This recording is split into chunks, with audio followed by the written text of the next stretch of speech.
Hey everyone, if you want to make your own podcast but you don't know where to begin, Spotify for Podcasters makes it super easy. They've got everything in one place, it's totally free, and you can make money while doing it. Here's how it works. Spotify for Podcasters lets you record and edit podcasts right from your phone or computer, so no matter what your setup is like, you can start doing it today. Then you can distribute your podcast to Spotify and pretty much everywhere else podcasts are heard. Video podcasts are also supported, and you can even conduct polls and Q&As. With Spotify for Podcasters, you can earn money in a variety of ways, including ads and podcast subscriptions. And best of all, the platform is totally free. No catch, totally free. When I wanted to start my own podcast, I did not know where to begin, and I didn't think it was even possible. And Spotify for Podcasters made it happen. They made it easy, they made it quick, and I am doing something that I love. What more can I ask for? So if you're interested in starting your own show, you can do it, and I highly recommend you give this a try. Download the Spotify for Podcasters app or go to www.spotify.com/podcasters to get started.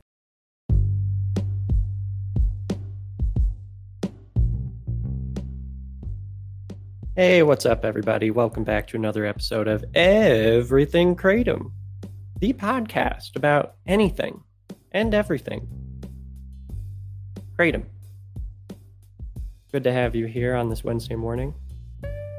Today I wanted to look at a little bit of history in Thailand. I'm a history nerd. I minored in history in college. My dad was a college professor at a university. So I've kind of always viewed things with a historical lens ever since I was little. It's kind of been all around me. I find it fascinating. And since Thailand recently decriminalized Kratom, I thought that maybe I'd do a little bit of a dive into their history and see if I could pull anything specifically about Kratom. I wanted to know, was it illegal to begin with because of just some general ban on substances or anti-drug effort? Or was this something that was targeted? Was there a reason behind it? And I think what I found was pretty interesting. There wasn't much material on it, but enough to, bring up with you all. Love to hear what you think about it. So let's dive right in.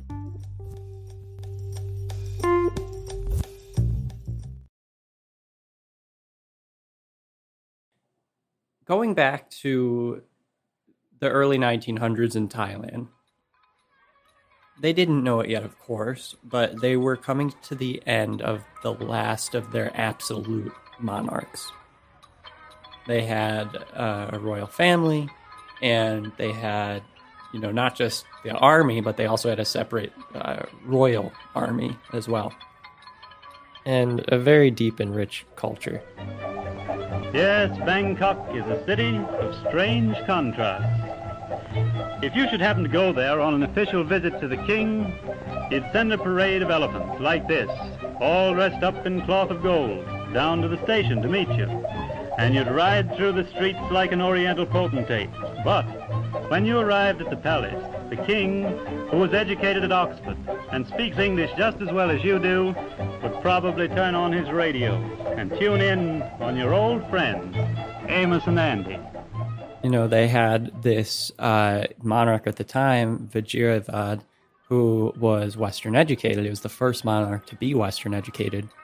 And he adopted a law in 1913 that required all Thai people to adopt surnames. And he encouraged them to adopt clothing styles based on European models and to stop doing things that were really just traditionally Thai. And that actually included chewing betel nut, which chewing betel nut is kind of a habit of a huge portion of the world. It's something like 1/10 of the world's population chew betel nut, which is pretty wild because I didn't really know anything about betel nut before doing a bit of research about this.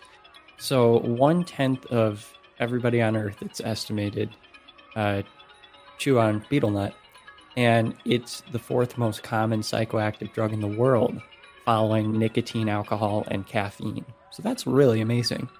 In my research, I wasn't able to find anything about Kratom being on the list of traditionally Thai habits that, he encouraged everyone to drop. But that doesn't necessarily mean that it wasn't part of that.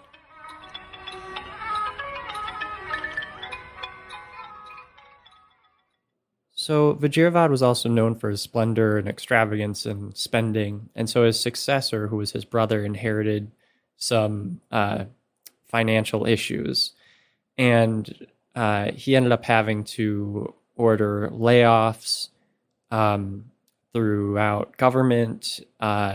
He had to do that right at the beginning of when he took up his role as king, as well as through the 30s. The Great Depression was, of course, ravaging the whole earth at that point.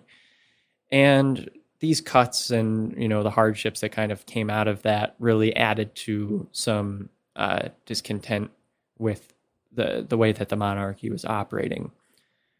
One of the groups that kind of came out of this was the People's Party. And it was based on, it's so many parallels to Chinese history in that, Western educated or leaning students end up changing the country through protest. And so that happened, I guess, in Thailand as well. But this group of students got together, they ended up forming the People's Party. And it kind of became the revolutionary group that plotted to overthrow the absolute monarchy in Thailand. On June 24th, 1932, there was a coup that happened.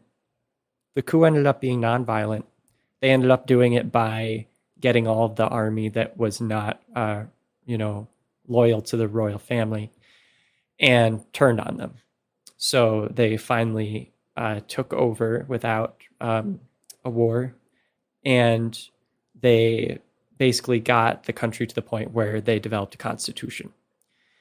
And this kind of, mixed with the backdrop of World War II. A modern highway, by providing arteries of quick access to all parts of the country for armor, infantry, and artillery, is a direct contribution to military preparedness.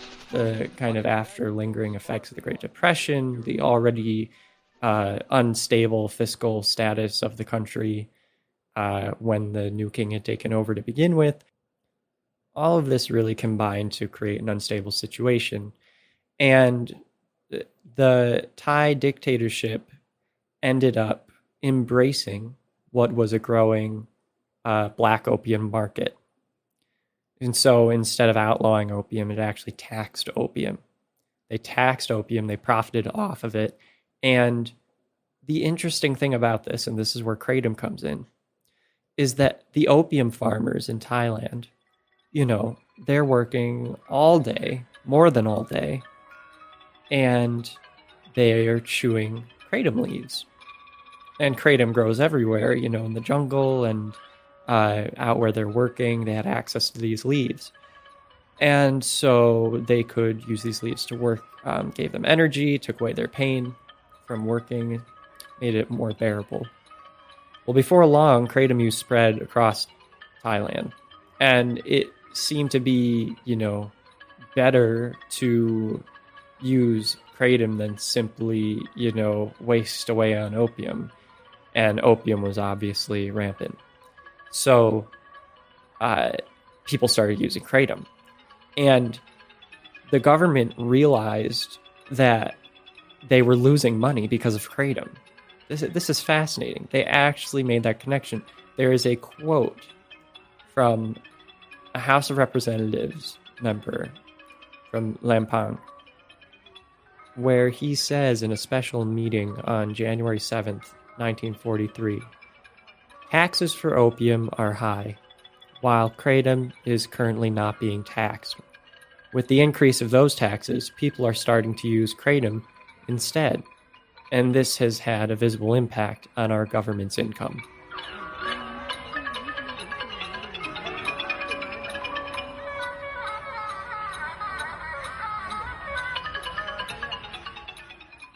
Following that, the Kratom Act of 1943 took hold. It made planting new Kratom trees illegal. Existing trees could be cut down. And Kratom was outlawed. And there were stiff punishments as well for anyone who bothered to ignore those rules. However, people still were able to access Kratom since it did grow naturally, and the tradition of using Kratom never died. The laws remained unchanged until 36 years later with the Narcotics Act of 1979. It wasn't the biggest change on Earth, but it did update Kratom as a Scheduled V classification, which I'm not quite clear on because it's still, in the eyes of the government, it was still illegal. But the schedule did change it a little differently, and it's kind of the beginning of the softening of rules and regulations on Kratom in Thailand. So then you fast forward to 2018, the Thai government legalized Kratom products for medical use. And just a few years later, now here we stand, it's been decriminalized. And as a result of this, there's a bit of retroactive action in the works. So up until now, possession of Kratom has been punishable by up to 2 years in prison. But now a lot of pending criminal cases involving Kratom are being dropped. And there are over 100 prisoners convicted of Kratom crimes that are actually going to be released from prison. It is worth mentioning that it's still illegal in Thailand to mix Kratom with other drugs. I thought it was funny that in the WHO report I was reading the other day, it said that people in Thailand mix Kratom with cough syrup to help mask the bitter taste. I mean, cough syrup tastes disgusting. So I was like, what the heck are they talking about? But some people actually boil the leaves and mix it with codeine cough syrup, and it's called a Kratom cocktail. So if I had to guess, I think it's for the codeine, not the taste. Who knows? Maybe for the DXM in there too. But alas, that's where we stand now.